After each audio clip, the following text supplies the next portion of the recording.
আসসালামু আলাইকুম প্রিয় দর্শক, অন্য মঞ্চের আলাপচারিতায় আপনাদের সকলকে আমন্ত্রণ। এক বছরে দেশের ইতিহাসে সবচেয়ে বেশি গণগ্রেপ্তার করেছে অধ্যাপক ইউনূসের সরকার। তারপরও বলছে পুলিশের মনোবল নেই, তাই ঠিক হচ্ছে না বাংলাদেশের আইন শৃঙ্খলা পরিস্থিতি। অধ্যাপক ইউনূসের শাসনামলের দুরবস্থা নিয়ে এমন মন্তব্য করেছেন এক সময়কার তার শুভাকাঙ্ক্ষী হিসেবে পরিচিত একটি আন্তর্জাতিক সংস্থা। তাদের সাথে তাল মিলিয়ে আন্তর্জাতিক মিডিয়াগুলো বলছে এক বছরের ব্যবধানে বাংলাদেশের মানুষের স্বপ্নগুলো ফিকে হয়ে যেতে শুরু করেছে। যে আন্তর্জাতিক মিডিয়া সংস্থাগুলো একসময় ডক্টর ইউনূসের প্রশংসায় পঞ্চমুখ ছিল, আজ তারাই তার সরকারের ব্যর্থতা নিয়ে সরব। তুলে ধরছে হতাশাব্যঞ্জক প্রতিবেদন। প্রশ্ন উঠছে, ম্যাজিক ম্যান ইউনূসের প্রতি বিশ্বের সেই মোহ কেন উধাও হলো? কেন আর আগের মতো কাজ করছে না বিশ্বজুড়ে ছড়ানো পিয়ার নেটওয়ার্ক? দেশের জনসমর্থন যখন তলানিতে, তখন বিদেশিও কি বন্ধুহীন হয়ে পড়ছে নোবেল জয়ী সরকার? বিস্তারিত জানতে চলুন যাওয়া যাক বিশ্লেষণ। আকাশচুম্বী স্বপ্নপূরণের আশা দেখিয়ে 2024 সালের 8 আগস্ট অন্তর্বর্তী সরকারের প্রধান হিসেবে শপথ নেন ডক্টর মোহাম্মদ ইউনূস। তবে এক বছর পার না হতেই আশার গুড় বালিতে ছেয়ে গেছে। শুধু দেশ নয়, বিদেশেও প্রশ্ন উঠছে অন্তর্বর্তী সরকারের সীমাহীন ব্যর্থতা নিয়ে। এক সময় সরকারের ঘনিষ্ঠরাই বিদেশি মিডিয়ার কাছে খোলাখুলি তুলে ধরছেন নিজেদের হতাশা। ডক্টর ইউনূসের সরকার নিয়ে উচ্ছ্বাস দেখানো আন্তর্জাতিক সংবাদ মাধ্যমে এখন বাজছে উল্টো সুর। সরকারের এক বছর পূর্তি নিয়ে বিবিসি ওয়ার্ল্ডে একটি বিশ্লেষণ ছাপা হয়েছে, যার নাম দিয়েছে jubilant since but bumpy roads ahead in post Hasina Bangladesh, যার অর্থ হলো উল্লাস মুখর দৃশ্য, তবে হাসিনা পরবর্তী বাংলাদেশের সামনে পথ কণ্ঠাকীর্ণ। এই প্রতিবেদনের পরতে পরতে রয়েছে গত এক বছরে সরকারের ব্যর্থতার খতিয়ান। এমনকি সরকার এক সময়কার ঘনিষ্ঠরাও অভিযোগ করছেন পরিস্থিতির উন্নতি হওয়ার বদলে আরো খারাপ হচ্ছে। প্রতিবেদনের শুরুতে একটি ছবি দিয়ে বলা হয়েছে, গত 12 মাসের চিত্র এই উল্লাসমুখর দৃশ্যের সঙ্গে পুরোপুরি মানানসই নয়। বিবিসির প্রতিবেদনে বলা হয়, শেখ হাসিনা সরকারের পতন ও নতুন ভবিষ্যতের প্রতিশ্রুতির বার্ষিকী উদযাপন করতে এই সপ্তাহে হাজারো মানুষ ঢাকার কেন্দ্রস্থলে জড়ো হয়েছিল। মুষলধারে বৃষ্টির মধ্যে অন্তর্বর্তী সরকার প্রধান মোহাম্মদ ইউনূস, বিভিন্ন রাজনৈতিক দলের নেতা এবং কর্মীরা নতুন বাংলাদেশ করার পরিকল্পনা ঘোষণা করেন। কেউ কেউ একে দ্বিতীয় স্বাধীনতা হিসেবে আখ্যা দিচ্ছেন। তবে গত 12 মাসের চিত্র এই উল্লাসমুখর দৃশ্যের সঙ্গে পুরোপুরি মানানসই নয়। মানবাধিকার সংস্থাগুলো বলছে, এই সময় গণপিটুনিতে হত্যা, মব, সন্ত্রাস, প্রতিশোধমূলক হামলা ও ধর্মীয় চরমপন্থার পুনরুত্থান ঘটেছে। এটি গণতন্ত্রের পথে যাত্রা বাধাগ্রস্ত করতে পারে। দর্শক, বিবিসির মতো আল জাজিরাও সম্প্রতি ইউনূস সরকারের ব্যর্থতার খতিয়ান তুলে ধরে বিশাল প্রতিবেদন করেছে। শেখ হাসিনার পতনের বর্ষপূর্তিতে আশা ও অচল অবস্থার সন্ধিক্ষণে বাংলাদেশ শিরোনামের প্রতিবেদনে বলা হয়, বিক্ষোভকারীরা চেয়েছিলেন সত্যিকারের পরিবর্তন, অথচ রাজনৈতিক দলগুলো ক্ষমতার জন্য প্রতিযোগিতায় জড়িয়ে পড়ায় এবং সংস্কার অঙ্গীকার টলমল হয়ে পড়ায় তৈরি হয়েছে অস্থিতিশীলতার আশঙ্কা। দর্শক, আল জাজিরা এবং বিবিসি ওয়ার্ল্ডে কিছুদিন আগেও আওয়ামী লীগ সরকারের বিরুদ্ধে অভিযোগ ধারাবাহিকভাবে প্রচারিত হতে দেখা গেছে। ইউনূস সরকারের প্রতি তাদের প্রাণ খোলা সমর্থনের বিষয়টিও ছিল স্পষ্ট। তবে বছর পেরোতে অন্তর্বর্তী সরকার নিয়ে চরম হতাশা দেখা যাচ্ছে তাদের প্রতিবেদনে। আন্তর্জাতিক এসব সংবাদ মাধ্যমের পাশাপাশি প্রভাবশালী বিভিন্ন প্ল্যাটফর্ম হয়ে উঠছে সমালোচনা মুখর। আন্তর্জাতিক সংবাদ মাধ্যমগুলোর সাথে আন্তর্জাতিক সংস্থাগুলোর পক্ষ থেকেও চাপ বাড়ছে অধ্যাপক ইউনূস সরকারের উপর। যুক্তরাষ্ট্রভিত্তিক আন্তর্জাতিক কৌশল ও নীতি নির্ধারণী একটি প্ল্যাটফর্মের নাম আটলান্টা কাউন্সিল। যুক্তরাষ্ট্রের অন্যতম শক্তিশালী এই সংস্থাটি গত 4 আগস্ট তাদের ওয়েবসাইটে বাংলাদেশ নিয়ে একটি নিবন্ধ প্রকাশ করে। শিরোনাম ছিল, সংকটময় মোড়ে বাংলাদেশের বিপ্লব, উন্মুক্ত নির্বাচনী সামনে এগোনোর সেরা পথ। নিবন্ধে অধ্যাপক ইউনূসের প্রতি সতর্ক বার্তা দেওয়া হয়েছে। নিবন্ধে বলা হয়েছে, বাংলাদেশের বিপ্লব হাতের মোয়া হয়ে গেছে। এতে সতর্ক করে বলা হয়েছে, জঙ্গি বেপরোয়া হয়ে উঠেছে, সংখ্যালঘুরা নির্যাতিত, রাজনৈতিক প্রতিদ্বন্দ্বীরা নিশানায় পরিণত হয়েছে এবং অর্থনীতি টলমল হয়ে পড়েছে। একটি অবাধ, সুষ্ঠু ও অন্তর্ভুক্তিমূলক নির্বাচন না হলে বাংলাদেশ গণতন্ত্রের দ্বারপ্রান্তে নয়, নৈরাজ্যের অতল গহ্বরে চলে যাবে। আটলান্টা কাউন্সিলের গভর্নিং বডিতে আছেন বিশ্বের বিভিন্ন দেশের সাবেক 10 জন রাষ্ট্র ও সরকার প্রধান, আছেন ন্যাটোর মতো প্রভাবশালী সংস্থাগুলোর সাবেক নীতি নির্ধারকরা, যারা এক সময় অধ্যাপক ইউনূসের প্রশংসা করতেন অবলীলায়। তারাই এখন বলছেন, অধ্যাপক ইউনূস যে নির্বাচন করতে যাচ্ছে সেটি যেন এক পেশে না হয়, সব দলের অংশগ্রহণ তাতে নিশ্চিত করতে হবে। আর আটলান্টা কাউন্সিল বলছে 1 বছর আগে বাংলাদেশ যেন স্বস্তির নিঃশ্বাস ফেলেছিল কেবল সাহসকে অস্ত্র করে শিক্ষার্থী ও নাগরিকেরা ঢাকার রাস্তায় নেমেছিলেন। এক ঝড়ো বর্ষায় ভেসে গিয়েছিল প্রধানমন্ত্রী শেখ হাসিনার 15 বছরের শাসন। তবে বর্ষার জল এখন শুকিয়ে গেছে, উদযাপনের আড়ালে চুরি হয়ে গেছে বিপ্লব। দ্রুত একটি অবাধ, সুষ্ঠু ও অন্তর্ভুক্তিমূলক নির্বাচন না হলে অরাজকতার চরম পর্যায়ে চলে যাবে বাংলাদেশ। দর্শক, আন্তর্জাতিক মিডিয়া সংস্থাগুলোর সবচেয়ে বড় উদ্বেগগুলোর মধ্যে একটি হলো বাংলাদেশের ধর্মীয় চরমপন্থার ক্রমবর্ধমান প্রভাব। হাসিনার আমলে যারা কোণঠাসা ছিল তারা এখন সাহসী হয়ে উঠেছে। আটলান্টিক কাউন্সিলের নিবন্ধে উগ্রপন্থীদের পেছনে সরকারের প্রত্যক্ষ ও পরোক্ষ ইন্ধনের অভিযোগও তোলা হয়েছে। এতে লেখা হয়, 2024 সালের 5ই আগস্ট শেখ হাসিনার পতনের পরপরই বিপদ সংকেত দৃশ্যমান হয়। দেশ জুড়ে ধর্মীয় উগ্রবাদীরা ভাস্কর্য ও শিল্পকর্ম ভেঙে ফেলে। এর পরপরই আল কায়েদার অফিসিয়াল মিডিয়া আজ সাহাব এক বার্তায় ঘটনাগুলোকে মুসলমানদের বিজয় হিসেবে ঘোষণা দেয়। সেখানে বাংলাদেশকে ইসলাম বিজয়ের আঞ্চলিক আশার বাতিঘর হিসেবে তুলে ধরা হয়েছে। 2009 সাল থেকে বাংলাদেশে নিষিদ্ধ সংগঠন হিজবুত তাহরীর গত মার্চে তেমন কোনো বাধা ছাড়াই ঢাকার রাস্তায় খিলাফা মিছিল করে। আটলান্টিক কাউন্সিল বলছে, ডক্টর ইউনূসের প্রশাসন সন্ত্রাসের বিরুদ্ধে লড়ছে না, বরং আরামদায়ক বসার ব্যবস্থা করে দিচ্ছে। প্রধান উপদেষ্টা মোহাম্মদ ইউনূস আশ্বাস দিলেও প্রমাণ উল্টো কথা বলছে। আটলান্টা কাউন্সিলের নিবন্ধে বলা হয়, অন্তর্বর্তী সরকারের প্রথম পদক্ষেপই ছিল আনসার আল ইসলামের প্রধান নেতা জসিমউদ্দিন রহমানের বিরুদ্ধে মামলা প্রত্যাহার। এছাড়া শীর্ষ উগ্রপন্থী সহ 15,000-এর বেশি আসামি তড়িঘড়ি করে জামিনে মুক্তি পান। জেল ভেঙে পালিয়েছে দণ্ডপ্রাপ্ত 98 জঙ্গি। নিবন্ধে কড়া ভাষায় নারীর প্রতি আক্রমণের সমালোচনা করা হয়। সেই সঙ্গে বলা হয়, অন্তর্বর্তী সরকার ক্ষমতা আসার পর থেকে ধর্মীয় সংখ্যালঘুরা নতুন করে হামলার শিকার হচ্ছে। মুসলিম সংখ্যালঘুরাও রক্ষা পায়নি। বহু সুফি মাজার ও আহমদিয়া মসজিদ ঘুরিয়ে দেওয়া হয়েছে। এসব নিয়ে প্রশ্ন উঠলে ডক্টর ইউনূস সবগুলোকে স্রেফ রাজনৈতিক হামলা বলে দায় এড়ানোর চেষ্টা করেছেন। নিবন্ধে বলা হয়, তারই ব্যাখ্যা মোটেই ঘটনার দায় মুক্তি দেয় না। সরলভাবে যদি মনেও করা হয় সংখ্যালঘুরা ঐতিহ্যগতভাবে ক্ষমতাচ্যুত আওয়ামী লীগের সমর্থক, তারপরেও বলতে হবে তারা এখন রাষ্ট্রের উদাসীনতার কারণে হামলার নিশানায় পরিণত হচ্ছে। এতে বলা হয়, শেখ হাসিনার পতনের পর খুন ও সংশ্লিষ্ট অভিযোগে 3 লাখেরও বেশি মানুষের বিরুদ্ধে মামলা হয়েছে। সাংবাদিক, মানবাধিকার কর্মী, তারকা সহ সাবেক সরকারের ঘনিষ্ঠদের লক্ষ্য করেই মামলাগুলো সাজানোর অভিযোগ রয়েছে। আইন শৃঙ্খলা পরিস্থিতি ভয়াবহভাবে অবনতি দৃশ্যমান। সর্বোচ্চ অপরাধ, রাস্তায় দাপিয়ে বেড়াচ্ছে জনতা। অন্তর্বর্তী সরকার দায়িত্ব নেওয়ার পর থেকে পিটিয়ে হত্যার 179টি ঘটনা ঘটেছে। সরকার দাবি করে পুলিশ এখনো পুরোপুরি সক্রিয় নয়, অথচ আশ্চর্যজনকভাবে গত ফেব্রুয়ারিতে অপারেশন জেবেল হান্ট চালু করার পর এই মনোবলহীন পুলিশই প্রায় 20,000 মানুষকে গ্রেফতার করে। তাদের প্রায় সবাই আওয়ামী লীগ সমর্থক। মে মাসে এই সংখ্যা বেড়ে দাঁড়ায় 48,400 জনে। এটি সম্ভবত দেশের ইতিহাসে সবচেয়ে বড় গণগ্রেফতার। অবাধ ও অন্তর্ভুক্তিমূলক নির্বাচনই সংকট থেকে বেরিয়ে আসার একমাত্র পথ বলে উল্লেখ করা হয় নিবন্ধে। এতে বলা হয়, 1 বছরে অন্তর্বর্তী সরকার কোনো অর্থবহ সংস্কার আনতে পারেনি। প্রতিদিন বাংলাদেশ অস্থিতিশীল হচ্ছে আর অগণতান্ত্রিক শক্তি শক্তিশালী হচ্ছে।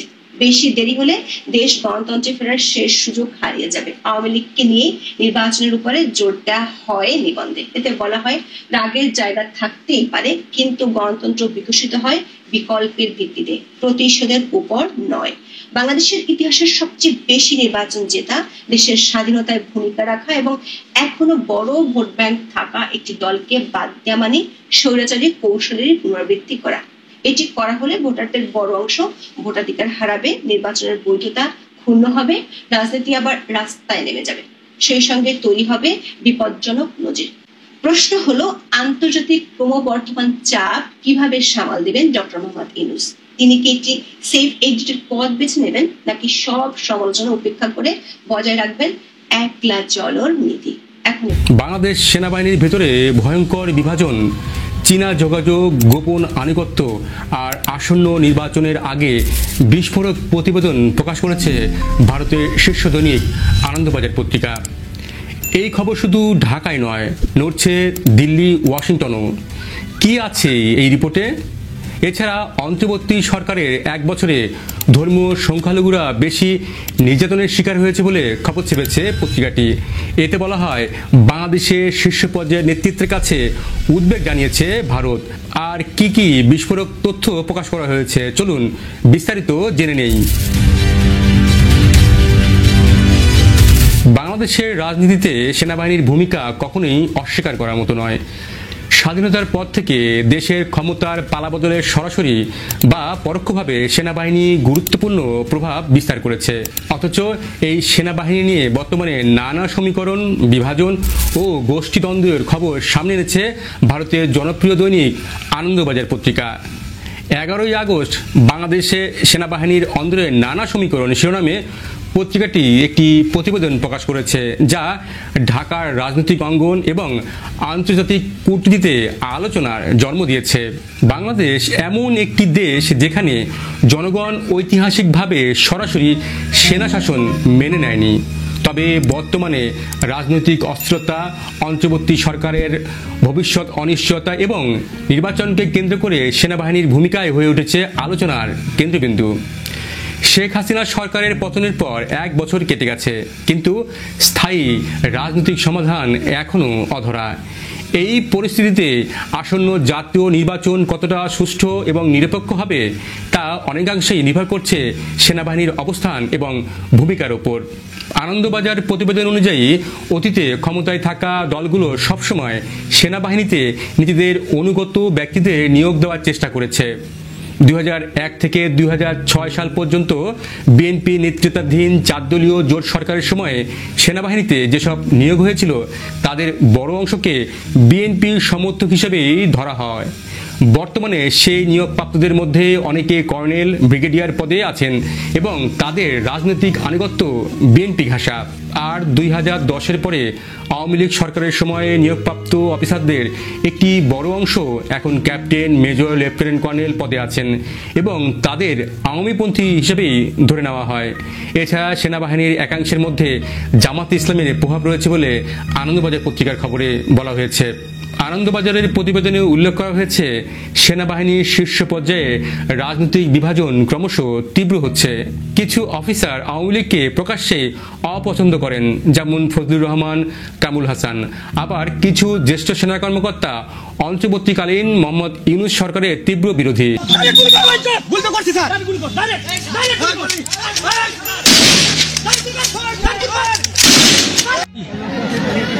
হয়তো সে মৃত।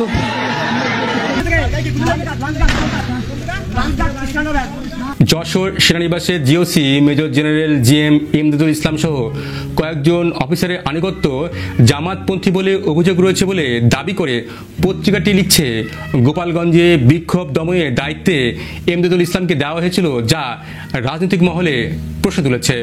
এই বিভাজন সেনাপ্রধান জেনারেল ওয়াকুরুজ্জামানের বড় চ্যালেঞ্জ হয়ে দাঁড়িয়েছে। সূত্রের দাবি, সম্প্রতি ইউনূস সরকার 57 জন সেনা অফিসারের বিরুদ্ধে ব্যবস্থা নিতে চাইলে ওয়াকুরুজ্জামান সেটি আটকে দেন, যাতে বড় ধরনের অস্থিরতা এড়ানো যায়। ভারতের জনপ্রিয় দৈনিকটি আরও লিখছে, 3 জন সাবেক সেনা কর্মকর্তার ভূমিকাও গুরুত্বপূর্ণ হয়ে উঠেছে। তারা হলেন ইকবাল করিম ভূঁইয়া, রেজ্জাকুল হায়দার চৌধুরী এবং আবদুল্লাহিল আমান আজমি। ইকবাল করিম গত জুলাই অভ্যুত্থানকে সরাসরি সমর্থন করে তখন সেনাবাহিনীকে রাস্তা থেকে সরিয়ে নেওয়ার কথা বলেছিলেন। 10 ট্রাক অস্ত্র চোরাচালান মামলায় যে 14 জনের ফাঁসির সাজা ঘোষণা হয়েছিল, এই সাবেক সেনা অফিসার রেজ্জাকুল হায়দারও তাদের মধ্যে ছিলেন। গত 6 জুন থেকে 18 জুন চীন সফর করেন এই সেনা কর্মকর্তা, যেখানে চীন প্রশাসনের সঙ্গে তার কি কথা হয়েছে তা নিয়ে উদ্বেগ রয়েছে ভারতের পররাষ্ট্র মন্ত্রণালয়। সেনাবাহিনীতে রেজ্জাকুল হায়দার চৌধুরীর তৎপরতা বাড়ছে বলে জানিয়েছে আনন্দবাজার পত্রিকা। এছাড়া আরও একজনের ভূমিকার তথ্য উল্লেখ করা হয়েছে। তিনি হলেন জামাত ইসলামের সাবেক আমির গোলাম আজমের বড় ছেলে আজমি। শেখ হাসিনার আমলে তাকে গুম করা হয়েছিল বলে অভিযোগ রয়েছে। আনন্দবাজার লিখছে, রেজ্জাকুল হায়দারের সাম্প্রতিক চীন সফর শুধু ঢাকায় নয়, নয়াদিল্লিতেও দুশ্চিন্তা বাড়িয়েছে। ভারত সবসময় বাংলাদেশের সেনাবাহিনীতে চীনা প্রভাব নিয়ে সতর্ক থাকে, বিশেষ করে যখন কোনো সেনা কর্মকর্তা বা সাবেক কর্মকর্তা বেইজিংয়ের সঙ্গে সামরিক বা কৌশলগত বিভিন্ন বিষয় নিয়ে আলোচনা করেন তখন সেটি দক্ষিণ এশিয়ার ভূ রাজনীতিতে গুরুত্বপূর্ণ হয়ে ওঠে। আনন্দবাজার পত্রিকার এই প্রতিবেদনের তথ্যগুলো কি আদৌ সত্য?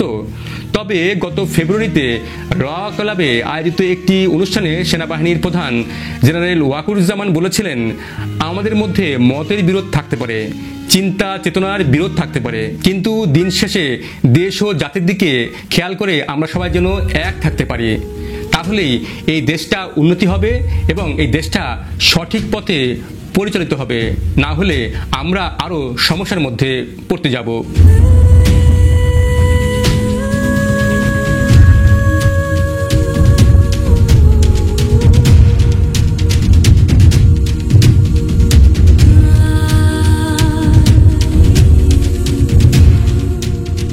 এদিকে বাংলাদেশে ধর্মীয় সংখ্যালঘুদের উপর হামলার ঘটনায় পাকিস্তানের তুলনায় বেশি হয়েছে বলে আরেকটি সংবাদ প্রকাশ করেছে আনন্দবাজার পত্রিকা। সেখানে বলা হয়, সংসদের শেষ দিনে তৃণমূল সাংসদ সুস্মিতা দেবের প্রশ্নের জবাবে পররাষ্ট্র প্রতিমন্ত্রী কীর্তিবর্ধন সিংহ জানান, গত 4 বছরে বাংলাদেশে অন্তত ৩,৫৮২টি ঘটনায় হিন্দুসহ অন্যান্য ধর্মীয় সংখ্যালঘু আক্রান্ত হয়েছেন। ভারত সরকার বিষয়টি নিয়ে বাংলাদেশের শীর্ষ পর্যায়ের নেতৃত্বের কাছে উদ্বেগ প্রকাশ করেছে এবং সংখ্যালঘুদের সুরক্ষা এবং কল্যাণ নিশ্চিত করতে যথাযথ ব্যবস্থা নেওয়ার আহ্বান জানিয়েছেন। আনন্দবাজার পত্রিকা লিখছে, ডক্টর মোহাম্মদ ইউনূসের নেতৃত্বাধীন অন্তর্বর্তীকালীন সরকারের 1 বছর পূর্তির সময়ে ভারতের কেন্দ্রীয় গোয়েন্দা সংস্থা একটি সমীক্ষা রিপোর্ট প্রকাশ করেছে। এতে দেখা যায়, গত 12 মাসে গণহিংসায় পিটিয়ে মারার ঘটনায় বাংলাদেশে নিহত হয়েছেন অন্তত 637 জন। নিহতদের নাম, ছবি, বয়স, ঠিকানা সহ পূর্ণাঙ্গ তালিকাও প্রকাশ করা হয়েছে। রিপোর্টে আরও বলা হয়েছে, সংখ্যালঘুদের উপর সবচেয়ে বেশি হামলা ঘটনা ঘটেছে অন্তর্বর্তী সরকারের আমলেই, যা সাম্প্রতিক বছরের মধ্যে সবচেয়ে বেশি। রাজ্যসভায় দেওয়া এক প্রশ্নের উত্তরে পররাষ্ট্র প্রতিমন্ত্রী বাংলাদেশের সঙ্গে পাকিস্তান এবং আফগানিস্তানের তথ্য একসঙ্গে তুলে ধরেন। তিনি জানান, একই সময়সীমায় পাকিস্তানের সংখ্যালঘুদের উপর হামলার ঘটনা হয়েছে 334টি, যা বাংলাদেশের তুলনায় অনেক কম। প্রতিমন্ত্রী কীর্তিবর্ধন সিংহ সংসদকে বলেন, সংখ্যালঘুদের উপর হামলার বিষয়টি শুধু ঢাকাতেই নয়, আন্তর্জাতিক মঞ্চেও তোলা হয়েছে। জাতিসংঘের সভাতেও ভারত এ বিষয়ে উদ্বেগ প্রকাশ করেছে। এই পরিসংখ্যান সামনে আসার পর বাংলাদেশ ভারত সম্পর্কে সূক্ষ্ম দিকগুলো নতুন করে আলোচনায় এসেছে। বিশেষজ্ঞদের মতে, পাকিস্তানের তুলনায় বাংলাদেশে বেশি হামলার তথ্য প্রকাশ দুদেশের কূটনৈতিক সম্পর্ককে অস্বস্তিকর অবস্থায় ফেলতে পারে। অপরদিকে ঢাকায় রাজনৈতিক অস্থিরতা এবং অন্তর্বর্তী সরকারের আইনশৃঙ্খলা পরিস্থিতি নিয়ে আন্তর্জাতিকভাবে চাপও বাড়তে পারে। ভারতীয় গণমাধ্যমে এই সংবাদের বিষয়ে আপনার মন্তব্য কি? ভারত কি বাংলাদেশের বিষয়ে অতিমাত্রায় নাক গলাচ্ছে, নাকি যা বলেছে তা সত্য? এ বিষয়ে আমাদের আরও সতর্ক হওয়া প্রয়োজন। জানান আপনার মতামত, আর ভিডিওটিতে শেয়ার দিন, লাইক দিন এবং সম্ভব হলে আমাদের চ্যানেলটি সাবস্ক্রাইব করুন।